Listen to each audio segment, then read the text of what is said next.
Hello, welcome back children. Today we discuss electrostatic potential and capacitance, second chapter of second year as quick revision.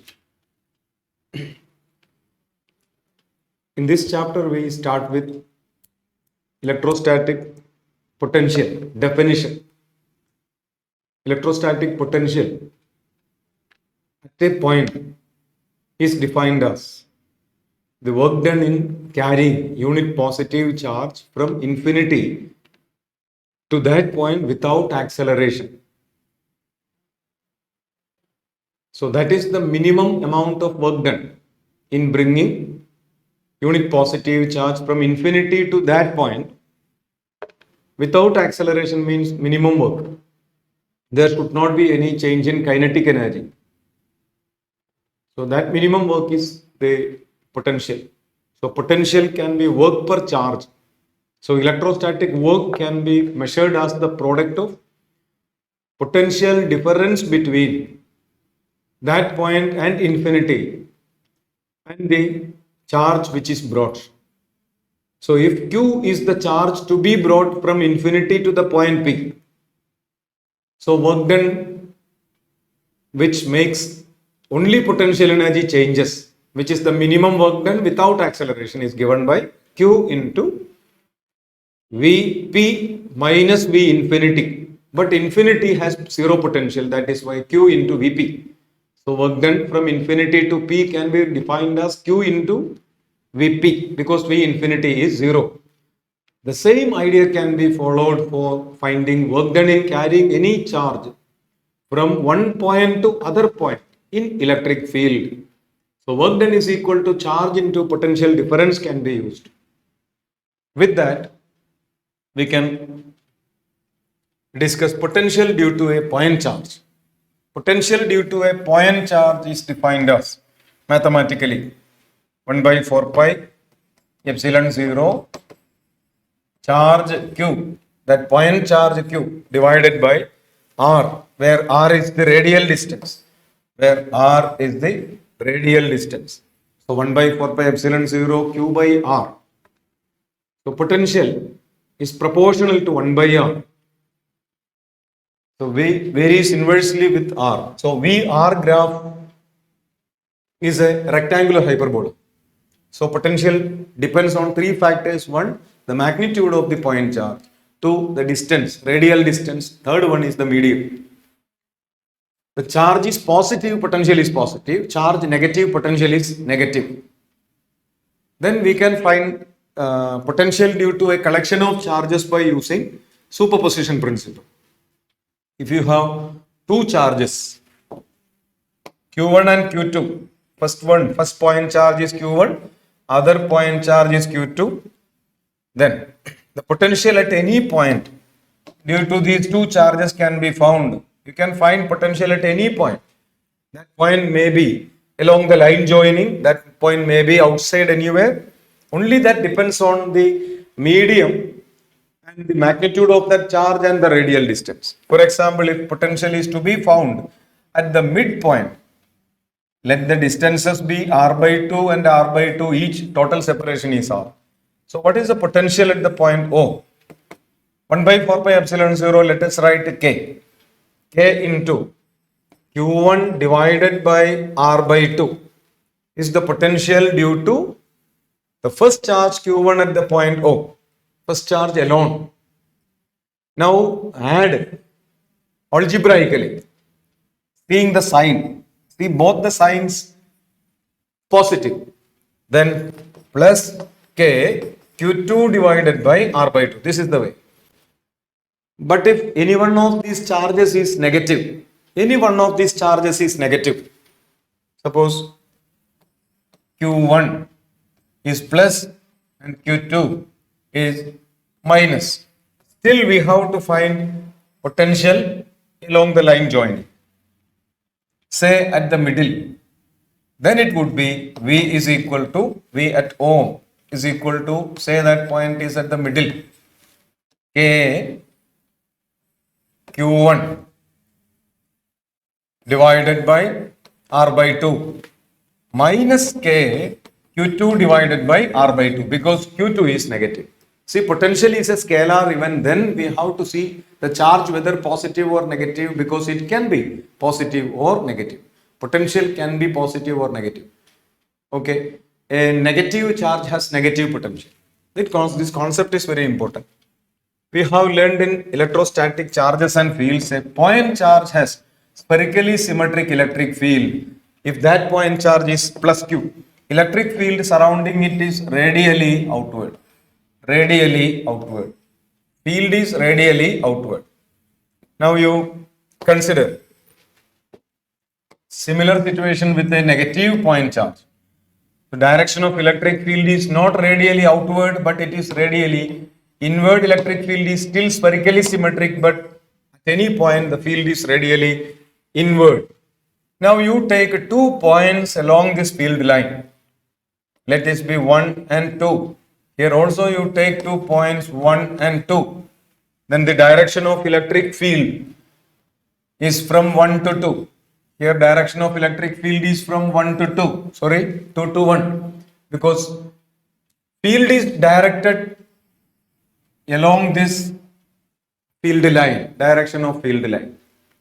See, this field is non-uniform. Each of these cases field is spatially not constant, varies.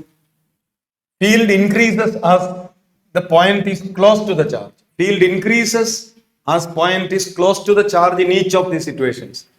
But when the charge is close to the point 1, field is larger, potential is also larger as that charge is positive.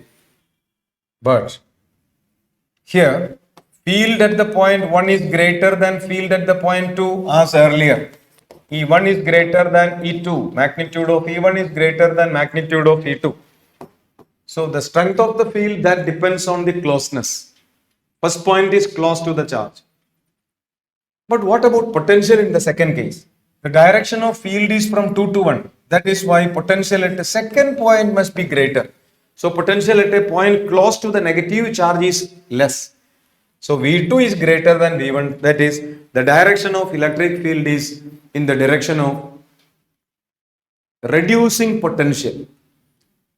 So potential will be decreasing along the field.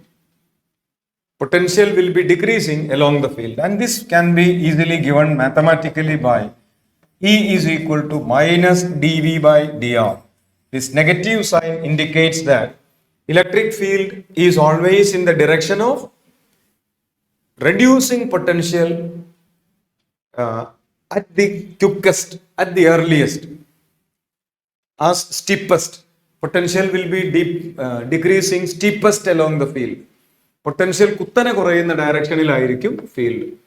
Potential കുറയുന്നത് എന്നതിനേക്കാളും കൃത്യമായി പറഞ്ഞാൽ potential കുത്തനെ കുറയണം, steepest ആയി കുറയുന്ന ഡയറക്ഷനിലായിരിക്കും electric field. Electric field is in the direction in which potential decreases steepest. This dr should be the distance between 2 points measured along the field. Dr is the distance between 2 points measured along the field, and dV is the potential difference between the corresponding 2 points. So this concept is very important. So we have discussed potential, point charge, definition, potential of collection of charges. That point may be anywhere in between or outside. If potential is to be zero somewhere, the total potential due to each of the collection of charges should be zero. For example, if two charges are to give zero potential, that charges are to be of opposite signs. One should be plus and the other should be minus if two are there. So that potential due to the positive charge at any point is plus V, then potential due to the other negative charge at the same point should be minus V, then only the sum is zero.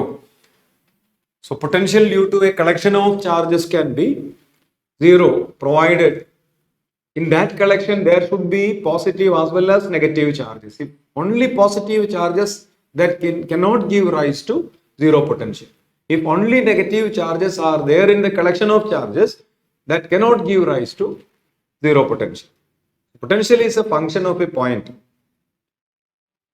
Potential is a scalar, but it can be positive or negative.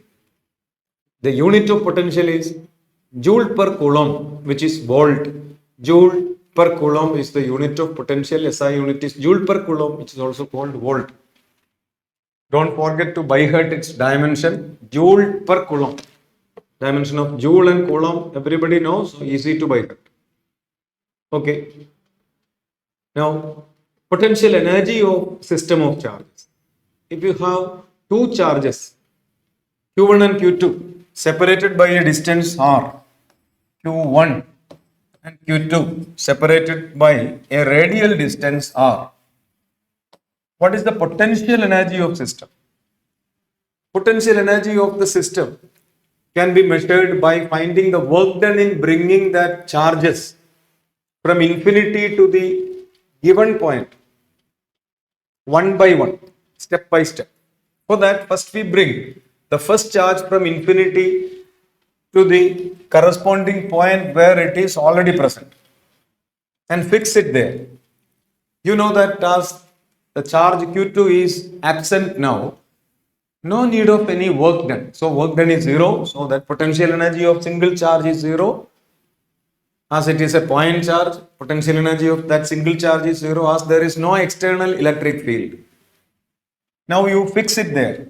Now you bring the second charge from infinity without accelerating to the corresponding point. It needs an extra work because of the repulsion from the charge Q1. So the people or the external agency carrying that charge Q2 from infinity to the corresponding point is to do an extra work. That work done varies with position also, because the strength of the field due to Q1 increases as Q2 comes closer. That is why external agency has to exert force, and that work done by that force is work done by a variable force. Then that potential energy can be charge to be moved, which is the charge to be taken from infinity to that point Q2, because Q1 is already brought and fixed. Charge Q2 into potential difference between infinity and that point. Potential difference between infinity and this point will be the potential of this point, because infinity has zero potential. Which one is 1 by 4 pi epsilon 0? Potential at the site of Q2 is defined only due to Q1, not due to Q2. Potential at the site of Q2 is not defined by Q2. It is only defined by Q1. That is 1 by 4 pi epsilon 0 Q1 divided by R. That is 1 by 4 pi epsilon 0. That is written as K, electrostatic constant K, Q1, Q2 divided by R. So what is the potential energy of this collection of two charges? K, Q1, Q2 by R. And this is also called the mutual potential energy. This arises from the interaction between these two charges. So K, Q1, Q2 by R is the mutual potential energy of this two charge system.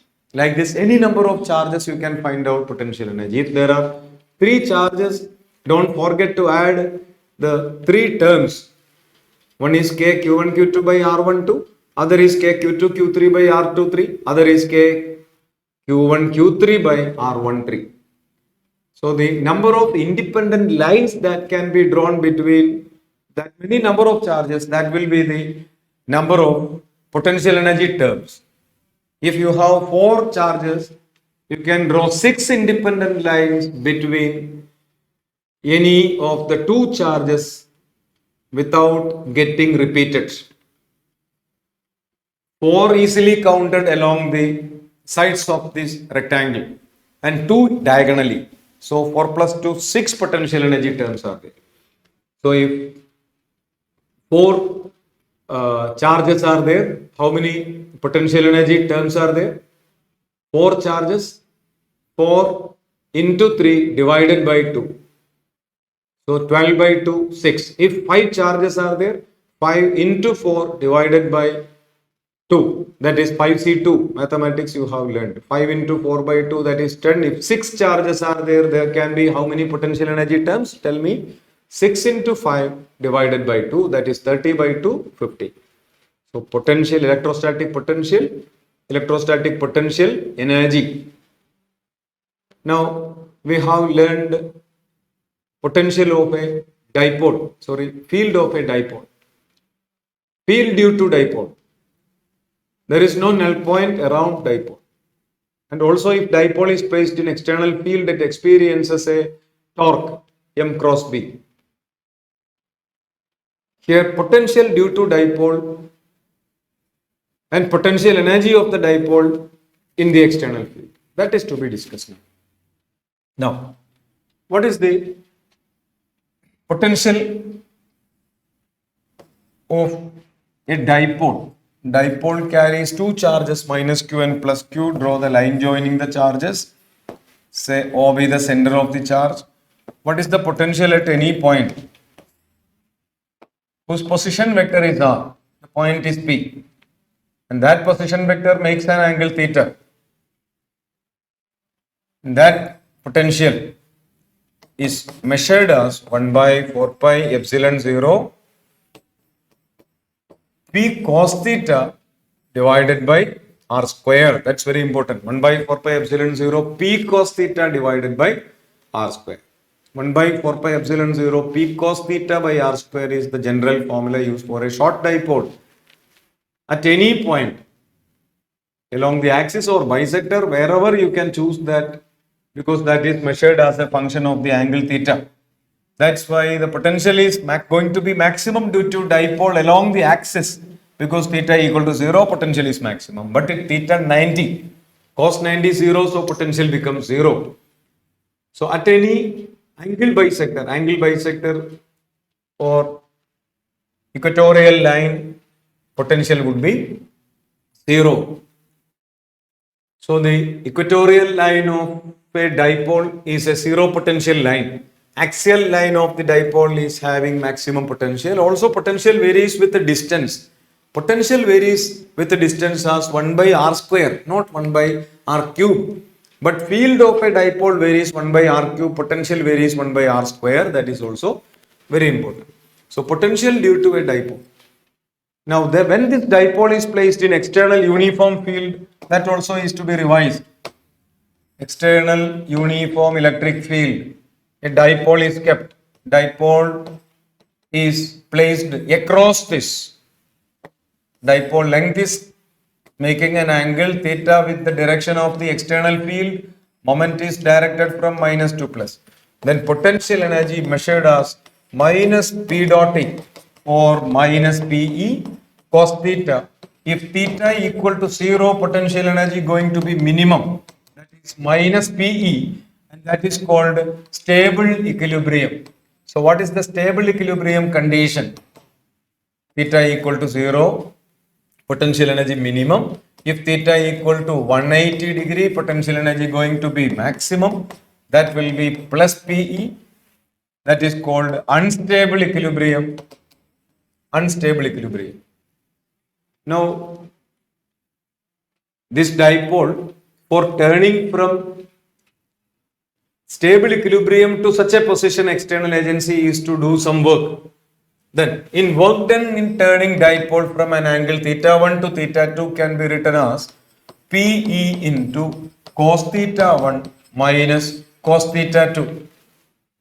If theta 1 equal to 0, theta 2 equal to 180, that work done is to be maximum amount of work is done, and that would be 2 PE. That is from stable equilibrium to unstable equilibrium. Stable to unstable. So maximum work is done while the dipole is being turned from stable to unstable, which is 2 times PE. Suppose the work dipole is kept along this line. Dipole moment makes an angle theta with the field. Okay, now that dipole is to be reversed from that position. The dipole is to be reversed from that position. Dipole was like this. Now that dipole is to be reversed like this. Before it was along that line. Now that dipole is to be reversed in its direction. Then with the minimum work done is equal to 2 PE cos theta. Because theta was not 0. If theta initially was 0, this would have been 2 PE. So minimum work done in reversing the dipole from stable to unstable is 2 PE. Okay, from theta equal to 0 to theta equal to 90, the work done is PE. Theta 1 to theta 2, PE into cos theta 1 minus cos theta 2. This type of questions can be expected. The same dipole, when disturbed slightly from stable equilibrium, theta equal to 0 and left, what happens? The dipole executes oscillations, and for small angle, that oscillations can be taken as simple harmonic. The time period of small oscillations of that dipole in external uniform field can be measured as 2 pi root of I divided by PE, where I stands for moment of inertia of that dipole. 2 pi root I by PE, that we have already seen in the previous chapter. Electrostatic charges and fields. So when dipole is placed in external uniform field, the dipole has got an excess additional potential energy. And that is not the potential energy arising from the interaction between these two charges. That is the potential energy arising from the interaction of each of these charges with the external field. But if there is no external field also, the dipole can have a potential energy. Students, can you say what is that potential energy? Think about it. Even in the absence of an external field, these two charges are under attraction. Due to the electrostatic attraction, why these two charges are falling on one another? Because these two charges are fixed at the corresponding locations. Then the system has got a self energy, electrostatic self energy. That is also in the absence of external field. And that potential energy is the mutual potential energy. So the dipole in general has a potential energy minus P dot T. Minus P dot T is only when it is in external field. When it was not in external field, in the absence of an external field also, that charges will be under electrostatic attraction, due to which there is a potential energy, that is 1 by 4 pi epsilon 0 Q1 Q2. What is the product of charges of dipoles? Dipoles carry equal and opposite charges. So Q into minus Q, so that product is negative. I am carrying that negative here. Q square divided by separation between the two charges is R is equal to 2A. So minus P dot T minus 1 by 4 pi epsilon 0 Q square by 2A.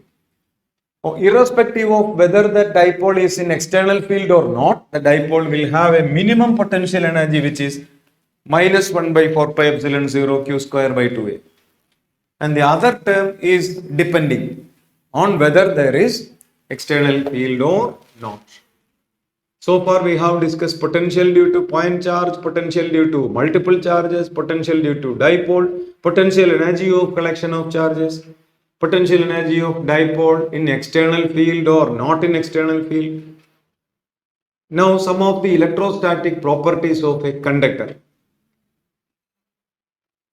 When a conductor is given some charges, we know that charges will reside at the surface. Any excess charge given to a conductor, that charges reside only at the surface. You try to give any charges anywhere inside, you try to distribute the charges volumetrically also, due to repulsion, that charges will come out of the inner surfaces, inner volume into the surface. Due to which the charges present at the surface of that conductor is under pressure. There is an electrostatic pressure. Okay. And that electrostatic pressure can be measured as sigma square by 2 epsilon 0. Sigma is the surface charge density. Sigma square divided by 2 epsilon naught will be the electrostatic pressure of any charged surface. Any charged surface is under electrostatic pressure sigma square by 2 epsilon 0. Any charges given to the conductor resides at the surface. Interior of a conductor is free of charges. Interior of conductor is free of net charge. I'm not telling you that there is no charge inside. Charges are there inside, but no net charge. If you consider a Gaussian surface, Gaussian sphere inside any conductor, charged conductor, you will not find any net charge inside the Gaussian sphere. but there will be charges residing only at the surface. Excess charge only resides at the surface. A soap bubble is there. It was a previous question. A soap bubble is given some sort of positive charges. What happens to the size of the soap bubble? Due to this electrostatic pressure, size of the soap bubble increases. If you give negative charges, also the size of soap bubble increases. Size of the soap bubble increases when some sort of charges are given. Okay. Now, when you give charges, when you give charge to a conductor, that charges resides at the surface. That is why the potential of that charged conductor is a constant. Potential of a charged conductor is a constant. Potential at the surface is equal to potential inside anywhere. It should be a conductor. If it is an insulator, it is incorrect. If you add charges onto the surface of a conductor that resides at the surface, and that charges produce an equipotential surface there. So throughout that volume of the conductor, potential is a constant, irrespective of whether it is charged or not. Okay, as potential is a constant, potential field relation E equal to minus dV by dr. As potential is a constant, its derivative should be zero. So field inside the conductor should be zero. That's another property. A conductor has no field inside, means a conductor finds a discontinuity for field. If you have a uniform field in region of space and you place a conductor which obstructs that field, the field lines get temporarily discontinued at the surface of that conductor, and it continues at the other part of the surface or other part of the conductor. So electric field finds a discontinuity. Electric field finds a discontinuity in a conductor. ഒരു കണ്ടക്ടർക്കകത്ത് electric field discontinuous ആണ്. സർഫസിൽ അത് terminate ചെയ്യും, അടുത്ത സർഫസിൽ ആ ബോഡിയുടെ അടുത്ത സർഫസിൽ അത് കണ്ടിന്യൂ ചെയ്യും. That's another property. Field at the surface of that conductor is at right angles. Field at the surface of the conductor is at right angles. This also keeps that potential at surface a constant.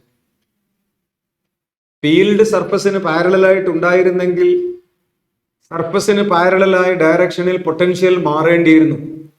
ഫീൽഡിന്റെ ഡയറക്ഷനിൽ potential കുറയണം. If field is there parallel to the conducting surface, potential should decrease in the direction of field, but it doesn't happen, because when a conductor is given electrostatic charge, a conductor is electrostatically charged, the conductor has a field normal to the conducting surface, and it has a magnitude which is given by sigma by epsilon 0. As I said earlier, sigma square by 2 epsilon 0. Sigma square by 2 epsilon 0 is the electrostatic pressure. But sigma by epsilon 0 is the field near the surface of the conductor. The last property, important property, if you have a cavity, that already we have discussed in last chapter. A cavity of a conductor, the cavity is given no charges. Cavity is free of charges, then there is no field inside the cavity. A charged conductor having a cavity free of any charges is free of fields. And this phenomenon is electrostatic shielding. Faraday's cage, all we have discussed. These are the electrostatic properties. Okay. Now we getting into the properties of electrostatic induction once again. We have discussed in previous chapter. You have a conducting plate in the place of external uniform electric field. As I told you, electric field inside a conductor is discontinuous. Field outside the conductor is E0, that is air. In field in air is E0. And I have taken a conducting block. To restrict the field inside the conductor inside itself produces a field which is exactly cancelling the field outside it. So there is a field inside field inside, that is the electrostatic field inside due to electrostatic induction, for which the conductor will develop equal and opposite charges inside the conductor. The charges developed at the net charges developed at the outer surfaces are called free charges, that is plus sigma f, here minus sigma f. This charge density is called free charge density. So plus sigma f and minus sigma f. Electric field is directed from plus to minus inside. So the total field inside becomes 0 because E0 is equivalent opposite to E inside. That is why E0 plus E inside becomes 0. So field inside the conductor is 0. But if it was a dielectric or insulator, the field inside would never have been 0 because dielectric does not develop an equal and opposite field inside, but still that field developed inside the dielectric is less than the applied field. So field inside a dielectric when placed in external field will not vanish. It would be reduced. There the surface charge density is not free charge density, but that is the surface charge density due to polarization. So a dielectric when kept in external electric field, it is having a mechanism, exhibiting a mechanism called polarization. Polarization is measured as the total dipole moment divided by unit volume. Electric polarization vector is a vector which is in the direction of the resultant dipole moment of all the molecules of that dielectric. So electric polarization vector is defined as dipole moment per unit volume. Numerically, electric polarization vector can be measured as the surface charge density due to polarization. So electric polarization vector is defined as total dipole moment of the dielectric divided by the volume of the sample, and it can be numerically measured as surface charge density due to polarization. Okay, at the same time, in a conductor we have free charge density, that is due to induction. Free charge density developed due to induction, polarization charge density developed due to polarization, and that is in a dielectric, old one is in a conductor. So sigma F has a numerical value called electric displacement. Capital D stands for electric displacement vector. So sigma F is equal to D, sigma P is equal to polarization vector. So capital P or cursive P numerically equal to sigma P, electric displacement vector numerically equal to free charge density. Now, electric displacement vector can be expressed as epsilon 0 E plus P. In vacuum, there is no polarization. In vacuum, as there is no polarization, D is equal to epsilon 0 E. These type of relationships are very important. Now, susceptibility. Electric susceptibility vector can be measured as epsilon R minus 1.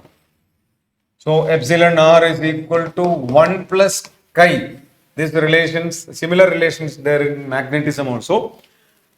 Relative permittivity has no unit, no dimension. That is why electric susceptibility also has got no units and dimension. Susceptibility has no unit and dimension. Polarization can also be expressed as epsilon 0 chi E, where E is the resultant electric field inside the dielectric. P polarization, epsilon 0 permittivity of vacuum, chi E electric susceptibility, which can be epsilon R minus 1. These all relationships are to be noted. Now, capacitors. The major content of this chapter is capacitors. Capacitor is any device which is used for storing electrostatic potential energy by storage of charges. Any conductor can act as a capacitor because any conductor has surface area where charges can be stored. If you have an isolated conductor, a single conductor can also be a capacitor because single conductor can store charges at its surface where that energy, potential energy is stored. Potential energy is stored in the region from surface to infinity. Because if you give any charges, any positive charge to a conductor, the field due to that conductor originates from its surface and terminates at infinity. So field is in the surrounding space. Remember, no energy stored inside this conductor because no charges inside. Charge only at surface, no field inside. Only energy can be stored inside field. Okay. If you have a spherical capacitor, a spherical conductor, single spherical conductor, it will give you any charge onto this field originates from it if it is positive and terminates at infinity. If it is negative, field originates at infinity, terminates at the charge. Whatever, no field inside. Let this spherical capacitor is of radius r. The potential due to the spherical capacitor, potential of a spherical charged conductor 1 by 4 pi epsilon 0 q divided by r. When you add no charge, q is equal to 0. What is the potential? 0. When you give 0 charge, 0 potential. Uncharged conductor has 0 potential. Now you add any amount of charge. You can know that when charge is added, potential increases because radius is a constant. It's a metallic sphere. As I told earlier, if it was a soap bubble, its radius would have been increased. Okay, it's not a soap bubble, it's a metallic sphere having greater bulk modulus. Now, when charged, potential increases. Radius and 4 pi epsilon 0 are constants. That we say that V proportional to Q. That is Q equal to a proportionality constant into V. And that proportionality constant is 4 pi epsilon 0 r. These children, that capacitance, proportionality constant only depends on the geometry. 4 pi epsilon 0 only depends on geometry, medium, r, radius, that's also geometry. This is called a capacitance. So capacitance C equal to Q by V, its unit is coulomb per joule, coulomb per volt or coulomb per joule per coulomb. Volt is coulomb per joule per coulomb. That is coulomb square per joule. That is called farad. Units are microfarad, nanofarad, millifarad, etc. 1 farad is fairly large. For getting 1 farad capacity, the radius is to be 9 into 10 to the power 9 meter. Such a conducting sphere is quite impractical. Even this 6,400 kilometer earth, radius of earth is that. It has only capacity 711 microfarad. Capacity of earth is only 711 microfarad, only microfarad. Okay, so 1 farad capacity is fairly large. So we use commercial units, practical units, microfarad, nanofarad, millifarad, picofarad, etc. Picofarad is 10 power minus 12 farad. This is a spherical capacitor and it stores energy outside. Single spherical capacitor. Okay, spherical capacitor has a capacity C proportional to R. Ratio of capacity is ratio of the radius. Parallel plate capacitor is the next one. Parallel plate capacitor. What is the capacity of parallel plate capacitor? Parallel plate capacitor has capacity is equal to epsilon 0 A divided by D. Parallel plate capacitor has got equal and opposite charges. Plus Q in one of the plates at the inner surface, minus Q at the other surface, exterior surfaces free of charges. No excess charge outside, only charges present inside. Okay. Then capacity C is equal to epsilon 0 A by D. Field between the two plates will be E. And E is equal to sigma by epsilon 0. And that is the fields due to both of these plates added together. Field outside is 0. Field inside is uniform. Field inside is uniform. Any charge, any point charge, small q0, any charge q0 placed there, if it is plus q0, that is acted upon by a force along the field. So force on plus Q0 is given by Q0 into field. As Q0 is positive, that force is also along the field. If Q0 is negative, that force is against the field. Field is uniform inside, but outside there is no field. Capacitance epsilon 0 A by D. If it is air capacitor, in a medium, if a dielectric medium is completely introduced in between, that becomes epsilon 0 epsilon r A by D. Capacity becomes epsilon r times. Field inside is sigma by epsilon 0. As I told, any charged conductor is under pressure. These two plates would be attracting. What is the force of attraction between the two? If Q is the charge on each, capital Q is the charge on each, and force of attraction is QE by 2. Why? Force on first one plate due to the other plate is equal to charge on one plate and field due to the other plate.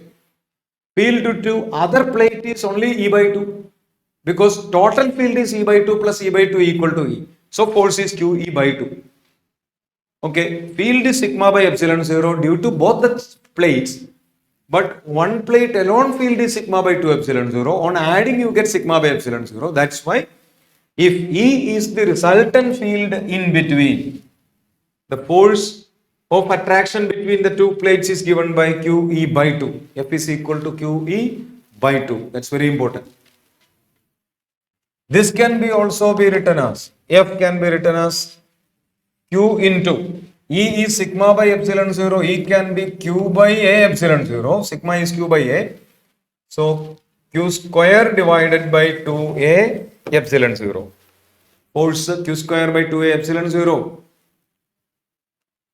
You can multiply and divide by area, so that you can also write sigma square A divided by 2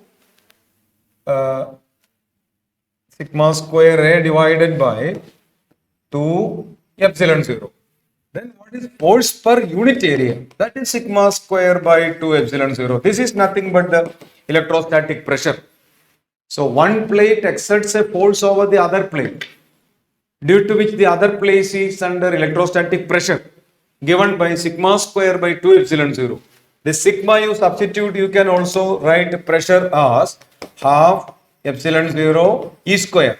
That is nothing but the energy density of the field. What is the energy density of the field? What is the energy density in the field? Energy density, electrostatic potential energy per unit volume of the capacitor. What is the energy per unit volume of the capacitor? That is energy density. That is numerically equal to electrostatic pressure. Can be either expressed as sigma square by 2 epsilon 0 or expressed as half epsilon 0 E square. So all these formulae are to be noted. Electric field can be written as V into D, where V is equal to, E equal to V divided by D. V divided by D. So V is equal to E into D. Electric field is equal to dV by dr. So field equal to V by D or V equal to ED. All this formula very, very important. Now what is the energy in the capacitor?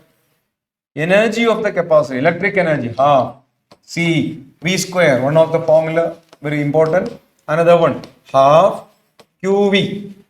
And the third one, Q square divided by 2C. Half CV square, half QV and Q square by 2C.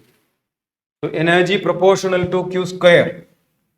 Energy proportional to Q square. In 2022 mains paper, one question was asked, when charge increases by 2 coulomb.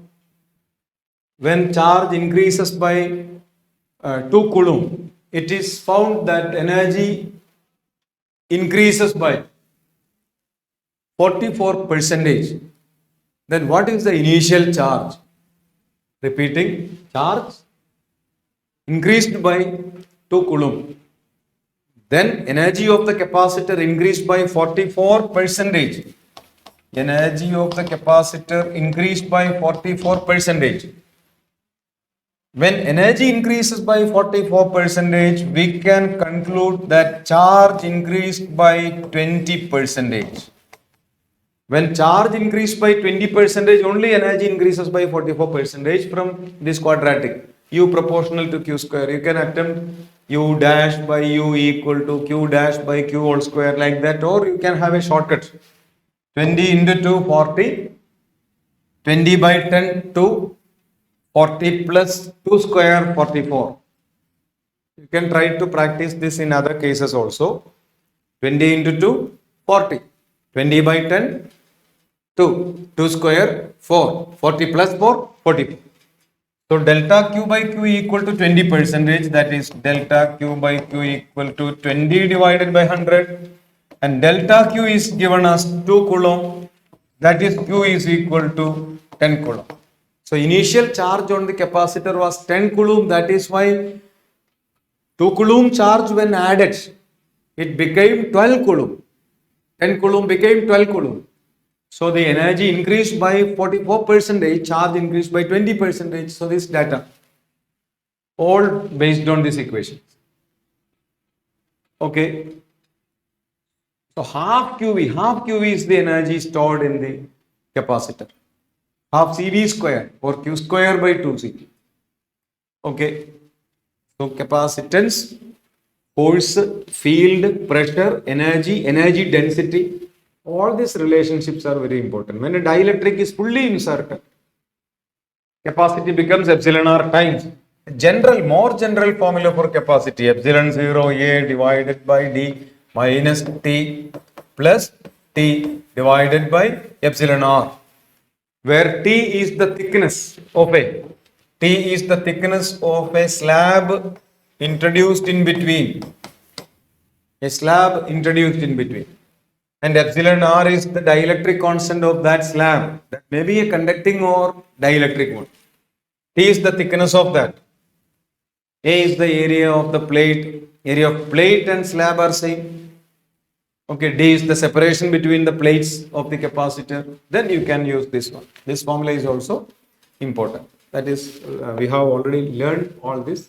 That is in our materials also. You can go through. Okay, now connection of capacitors in series and parallel. In series, if you connect two capacitors, first one C1, second one C2.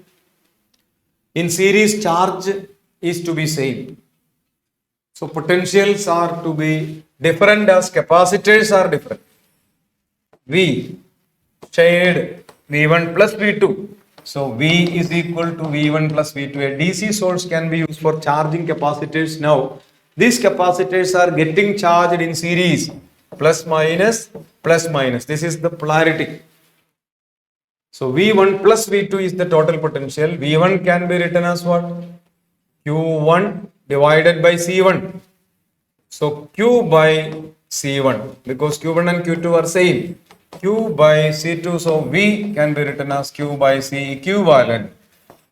So 1 by C equivalent equal to 1 by C1 plus 1 by C2, then C equivalent equal to C1 plus C1 C2 by C1 plus C2. Any number of capacitors you can connect in series, then you can follow this formula for finding equivalent capacity.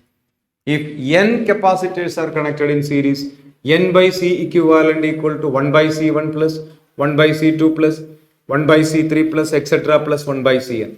Okay, you can add capacitors reciprocally if they are in series, but you can directly add if they are in parallel. In parallel, voltage is same. So C equivalent equal to C1 plus C2.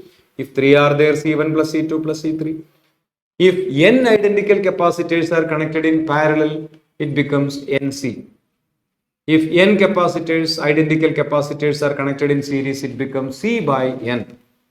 N identical capacitors in series, equivalent capacity C by n. In parallel, it is NC. Okay, this topic is also important. Series and parallel combinations of capacitors. Okay, so capacitors can be connected in series or in parallel. You can analyze whether capacitors in series or parallel. You can also, you may have a bridge balanced Wheatstone bridge made of these capacitors, all that. Okay. Anyway, there can be different types. Any conductor, any charged conductor is a capacitor, as I told earlier. A single conductor also is a capacitor whose second plate is at infinity. That's all. A parallel plate capacitor has got two plates itself there, and field is confined within. You can have another sort of capacitors like this. Like this, there can be two concentric spheres. Two concentric spheres having dissimilar radius, inner radius A, outer radius B, and you earth the outer sphere. When outer sphere is earthed, potential of any earthed conductor is zero, so outer sphere is at zero potential. If you give any charge onto the inner sphere, there will be an electric field directed from inner sphere to outer sphere. So inner sphere is at a greater potential, outer sphere is at a smaller potential. So there is a potential difference due to which there is a capacitance. This capacitance is 4 pi epsilon 0 AB divided by B minus A. When outer sphere is earth, capacity is 4 pi epsilon 0 AB by B minus A. When you had only this inner sphere of radius A, the capacity was only 4 pi epsilon 0 A. Now that capacity is increased. Only one sphere capacity is only 4 pi epsilon 0 A. The new capacity has become 4 pi epsilon 0 A into B minus B minus A, B by B minus A, when it is placed inside another concentric sphere. അപ്പോൾ ഒരു single sphere മാത്രമുള്ളപ്പോൾ ഉള്ള കപ്പാസിറ്റിയേക്കാളും b by b minus a capacity കൂടി അല്ലെ by a factor when it was placed in another concentric sphere. The outer sphere should be but earthed. Okay. So anyway, capacity depends on geometry. A charged capacitor or uncharged capacitor, that has capacity, but an uncharged capacitor has no potential. Uncharged capacitor has no potential. Similarly, if you place two concentric spheres like this, two concentric spheres of different radii, its radius is A, its radius is B, and you give some charges Q1 to inner sphere and Q2 to outer sphere. Different charge or same charge, whatever charges you give to inner and outer sphere, the potential of inner sphere is VA, potential of outer sphere is B. Potential of inner sphere will be always greater than potential of outer sphere. Inner sphere is at a greater potential. Do you know why? Because the outer sphere, when you give some charge, its potential due to the charge Q2 spread on the outer surface is spread equally everywhere inside. So potential added to the outer sphere from the part of the charge Q2 is contributed to the inner sphere also. So there will be a potential difference between these two always. Even when these charges are same, even when these charges are different, plus or minus whatever, potential of the inner sphere is greater. No other choice. Now you connect a conducting wire from inner to outer, connect a conducting wire from inner sphere to outer sphere, what happens? Charges will flow from inner sphere to outer sphere. Up to what condition? Charges will flow from inner sphere to outer sphere until the entire charge in the inner sphere is flown. അകത്തെ സ്ഫിയറിലെ എല്ലാ ചാർജും ഒഴുകി തീരുന്നത് വരെ charge ഒഴുകിക്കൊണ്ടിരിക്കും. അതാണ് അതിന്റെ condition.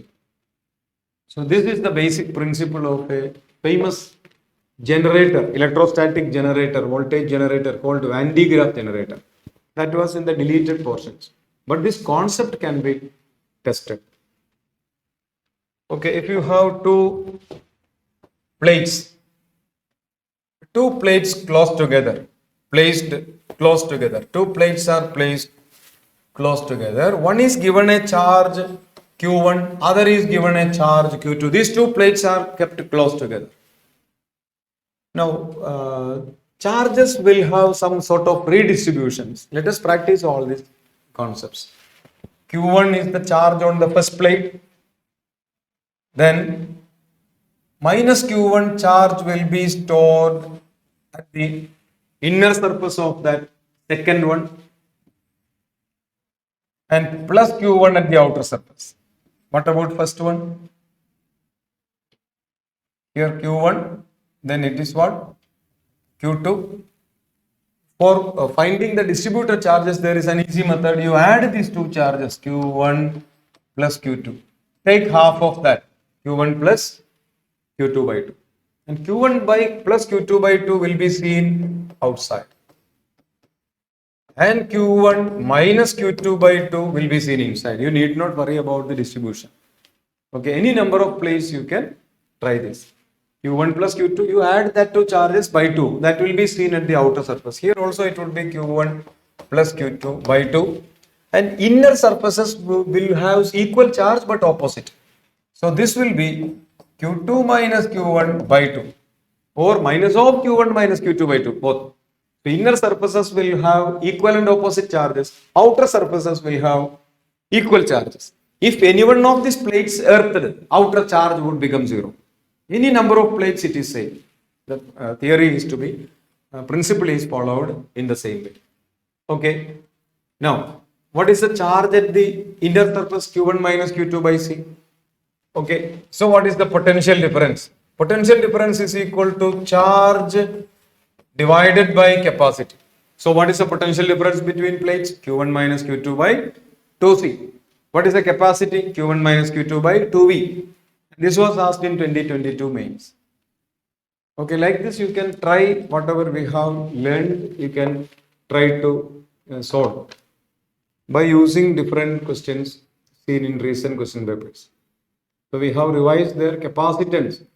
The topic is very important. Spherical capacitor as well as parallel plate capacitor, capacity, series parallel combination, general formula for capacity, force, pressure, electrostatic energy, density, electrostatic pressure, electric field between the plates, how the charges are distributed, spherical capacitor with a concentric sphere placed outside which is earthed, all this.